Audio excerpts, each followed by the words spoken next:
सुप्रभात विद्यार्थियों, आप सबका स्नातक प्रथम वर्ष संस्कृत की कक्षा में पुनः स्वागत है। हम आज अनुदित सवर्णस्य च प्रत्यय इस सूत्र की व्याख्या करने जा रहे हैं। यहाँ पे प्रत्यय शब्द आया है। प्रत्यय को समझाने के लिए लिखा है प्रतीयते विधीयत इति प्रत्यय। जिसका विधान किया जाए उसे प्रत्यय कहते हैं। अप्रत्यय क्या हुआ? जिसका विधान न किया जाए। अब सूत्र का अर्थ देखिए। ऐसा अण जिसका जो कि अविद्यमान है, विधान न किया हुआ अण और उदित सवर्णों का तथा अपनी संज्ञा का बोधक होता है, अपनी संज्ञा वाला हो।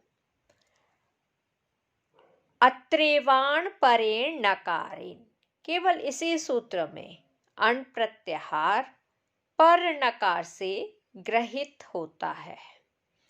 कु चु टु तु पु एते उदितः, ये उदित कहलाते हैं। इस प्रकार अ यह 18 प्रकार की संज्ञा वाला हो जाता है।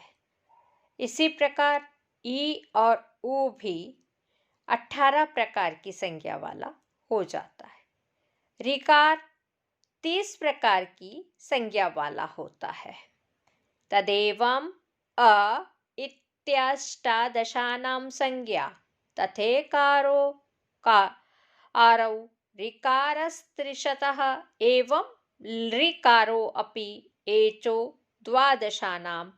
अब आगे लिख रहे हैं अनुनासिका अनुनासिक भेदेन यवला द्विधा। अनुनासिक और अननुनासिक भेदेन भेद से यवला 2 प्रकार के होते हैं। तेना अनुनासिकास्ते द्वयोर्द्वयो संज्ञा, अतः अनुनासिक यवला ही 2 की संज्ञा होंगे। अप्रत्यय यानी न विधान किया हुआ अण और उदित सवर्णों की तथा अपने स्वरूप की संज्ञा होती है। प्रत्यय शब्द यहाँ यौगिक है। इसका अर्थ है जिसका विधान किया हो। अब इसको समझने के लिए हम इको यणचि सूत्र समझते हैं। इको यणचि सूत्र कहता है इक के स्थान पर यण हो अच परे होने पर। तो यहाँ पे इक के स्थान पर यण यानी य व र ल का विधान किया जा रहा है। इसलिए जिसका विधान किया जाता है, विधान क्या हो वह तो हो गया। यहाँ पे विधान किसका हो रहा है? यण। तो ये यण तो क्या हो गया? प्रत्यय। और जो अविद्यमान है, जिसका विधान नहीं किया जा रहा है, यानी इक का विधान नहीं किया जा रहा, इसलिए वह हो गया अविद्यमान।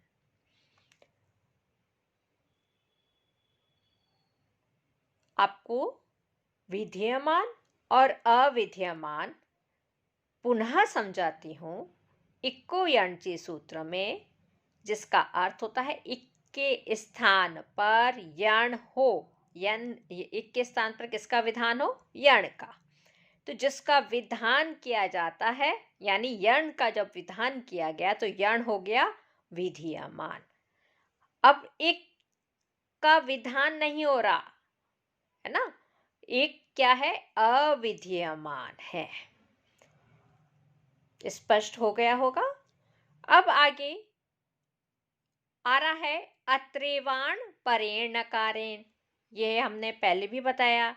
यहाँ नकार पर नकार यानी लण सूत्र में जो नकार आता है वहां तक सारे वर्णों का बोध होगा। कौन कौन से वर्ण हुए? अ ई उ री री ए ओ ऐ औ ह य व र और ल।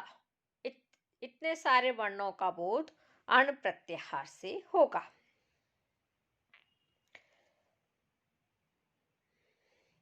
इसके लिए एक मत लिखा हुआ है, निर्णय लिया गया है जो कि भाष्य सम्मत है।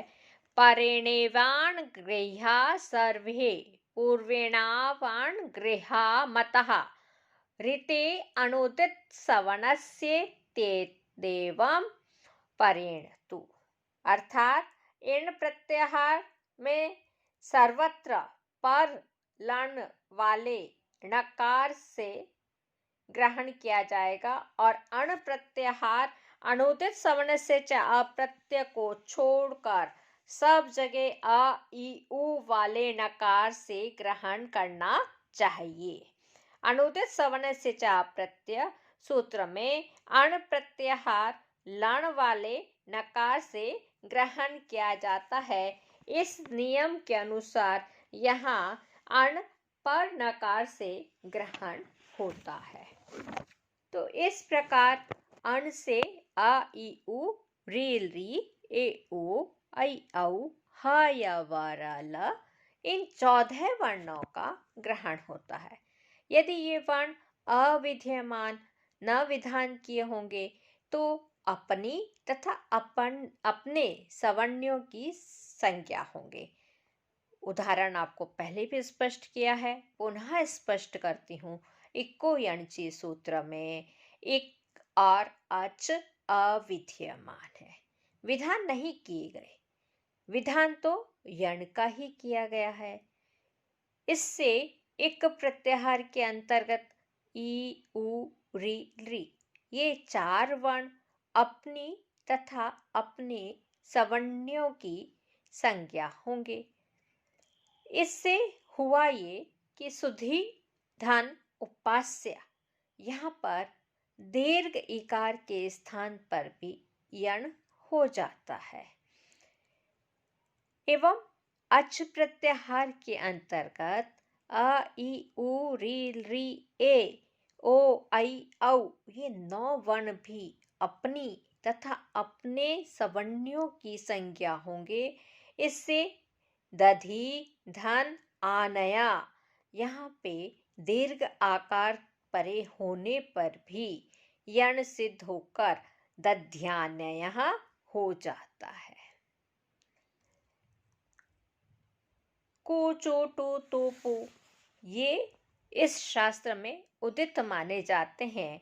इनके उकार की उपदेशे अजनुनासिक इत सूत्र से इत संज्ञा होती है। इसलिए इन समुदाय का जो आदि वर्ण है को क च ट प त प के सवर्णों का और उसके स्वरूप का यहाँ पे ग्रहण समझना चाहिए। क के सवर्ण हो गए ख ग घ ङ, ये 4 वर्ण हैं। इसलिए को कहने से इन 4 वर्णों तथा 5वें अपने रूप क अर्थात कुल मिलाकर 5 वर्णों का ग्रहण होता है। इसी प्रकार चू से चवर्ग का, टू से टवर्ग का, तू से तवर्ग का, पू से पवर्ग का ग्रहण होता है। उदित के साथ अप्रत्यय का संबंध नहीं है।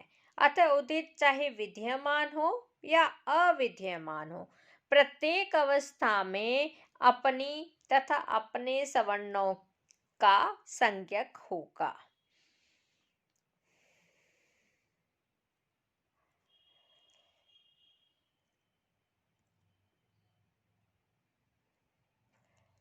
आ ई उ ये 18 प्रकार के हैं और री री ये प्रत्येक री के भेद हो गए 18 और री के हो गए 12।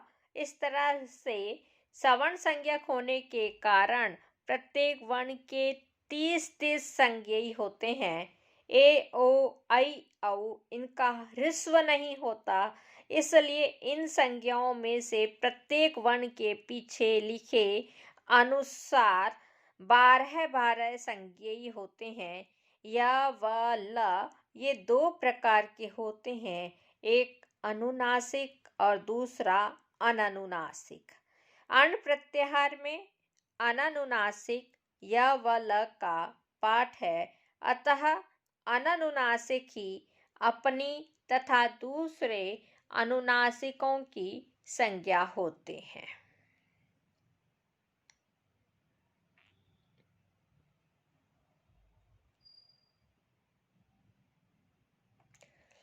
ह्रस्व वर्ण ही अणों में ग्रहित होते हैं, अतः वे ही सवर्णों के ग्राहक हैं।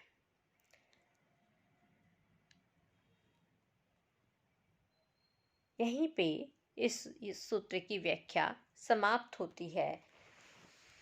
इसमें 3 बातें विशेषतः ध्यान देने योग्य है। एक तो अप्रत्यय, दूसरा अण और तीसरा उदित। अप्रत्यय अर्थात जिसका विधान न किया गया हो। अण, अण से तात्पर्य अ से लेकर लाण सूत्र पर्यंत आने वाले 14 वर्ण से है। उदित से तात्पर्य कु, चु, टु, तु, पु, ये जो शास्त्रों में उदित माने गए हैं, इन समुदाय के सभी वर्ण इसमें आ गए हैं।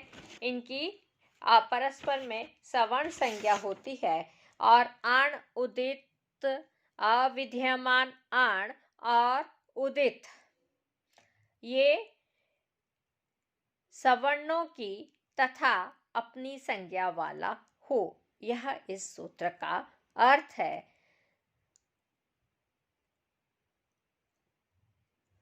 कल हम परहसन्निकर्ष संहिता हलो अनंतरः संयोगः सुप्तिङन्तं पदम, इन सूत्रों की व्याख्या करेंगे। सभी विद्यार्थी मंगल कामना करें।